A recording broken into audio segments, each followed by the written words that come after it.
Wherever you go, whatever you do, throw a little at it. Omax, Vest and Briefs. அனைத்து ஒப்பந்தங்களின் தாய் என்று போற்றப்படும் India ஐரோப்பிய union தடையற்ற வர்த்தகம் 2027ஆம் ஆண்டு நடைமுறைக்கு வரும் என்று கூறப்பட்டுள்ளது. உலக பொருளாதாரத்தில் 27 நாடுகள் கொண்ட ஐரோப்பிய ஒன்றியம் 2ஆம் இடத்திலும் இந்தியா 4வது இடத்திலும் உள்ளது. இரு தரப்புக்கும் வர்த்தக பாதுகாப்பை ஏற்படுத்தி தரும் இந்த ஒப்பந்தத்தால் நாட்டின் ஜவுளித்துறை 172 பில்லியனிலிருந்து 350 பில்லியன் அமெரிக்க டாலராக உயரும் என்றும் 37 பில்லியனிலிருந்து 100 பில்லியன் அமெரிக்க டாலராக ஜவுளி ஏற்றுமதி அதிகரிக்கும் என்றும் கூறப்படுகிறது. ஆண்டுக்கு சுமார் 200 பில்லியன் அமெரிக்க டாலருக்கு மேல் ஐரோப்பிய ஒன்றியத்தின் ஆயத்த ஆடை தேவை உள்ளது. இதில் இருந்தாலும் 105 பில்லியன் அமெரிக்க டாலர் மதிப்பிலான ஆடைகளை ஐரோப்பிய நாடுகளே உற்பத்தி செய்து விடுகின்றன. ஐரோப்பிய ஒன்றியத்தின் மொத்த ஜவுளி மற்றும் ஆயத்த ஆடைகள் இறக்குமதியில் 50% மேல் பாகிஸ்தானும் வங்கதேசமும் வைத்துள்ளன. ஆசியாவுக்கு வெளியே பாகிஸ்தானின் 2வது பெரிய ஏற்றுமதி சந்தையாக ஐரோப்பிய யூனியன் உள்ளது. பாகிஸ்தானிலிருந்து ஜவுளி மற்றும் ஆடைகளையே ஐரோப்பிய ஒன்றியம் அதிகம் இறக்குமதி செய்கிறது. 2014 முதல் பாகிஸ்தானுக்கு ஐரோப்பிய ஒன்றியத்தால் GSP+ அந்தஸ்து வழங்கப்பட்டுள்ளது. இதன் மூலம் பாகிஸ்தானின் மொத்த ஏற்றுமதியில் கிட்டத்தட்ட 85% பொருட்களுக்கு வரி விலக்களித்துள்ளது ஐரோப்பிய யூனியன். 2024இல் பாகிஸ்தானின் மொத்த வர்த்தகத்தில் 12.4 இருந்தது. அதே நேரத்தில் ஐரோப்பிய ஒன்றியத்தின் 48வது வர்த்தக நாடாக உள்ள பாகிஸ்தான் ஏற்றுமதி செய்யும் மொத்த பொருட்களில் 85% பொருட்களுக்கு வரி விலக்கு பெற்றுள்ளது.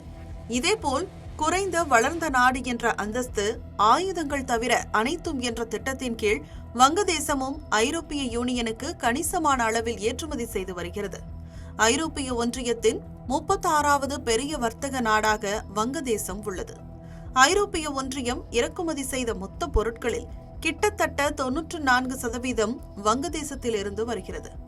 பாகிஸ்தான் மற்றும் வங்கதேசத்திற்கு கிடைத்த எந்த வரி சலுகையும் முன்னுரிமையும் கடந்த காலங்களில் இந்தியாவிற்கு இல்லாமல் இருந்தது. ஐரோப்பிய யூனியனுக்கு ஏற்றுமதி செய்யப்படும் இந்திய பொருட்களுக்கு மிகவும் விரும்பப்படும் நாடு என்ற அடிப்படையில் வரி விதிக்கப்பட்டன. எடுத்துக்காட்டாக ஜவுளிகளுக்கு 12% வரியும் கடல் மற்றும் கடல் உணவுப் பொருட்களுக்கு 26% வரியும் விதிக்கப்பட்டது. ஆனாலும் கடந்த 10 ஆண்டுகளில் இந்திய ஐரோப்பிய யூனியன் இருதரப்பு வர்த்தகம் 90% அதிகரித்துள்ளது என்று ஐரோப்பிய ஆணையம் தெரிவித்துள்ளது. ஐரோப்பிய யூனியனின் 9வது பெரிய வர்த்தக நாடான இந்தியா 2024இல் ஐரோப்பிய யூனியனுடன் 120 பில்லியன் யூரோ மதிப்புடைய வர்த்தகத்தை செய்துள்ளது. இது இந்தியாவின் மொத்த வர்த்தகத்தில் 11.5% ஆகும். இந்நிலையில் இந்திய ஐரோப்பிய யூனியன் தடையற்ற வர்த்தக ஒப்பந்தத்தால் இந்தியாவின் 99%க்கும் அதிகமான ஏற்றுமதி பொருட்கள் சிறப்பு சலுகைகளுடன் ஐரோப்பிய யூனியனுக்குள் நுழைய உள்ளது. இதனால் 7 பில்லியன் டாலர்களாக இருக்கும் இந்திய ஏற்றுமதி இனி 40 பில்லியன் டாலராக அதிகரிக்கும் என்று எதிர்பார்க்கப்படுகிறது.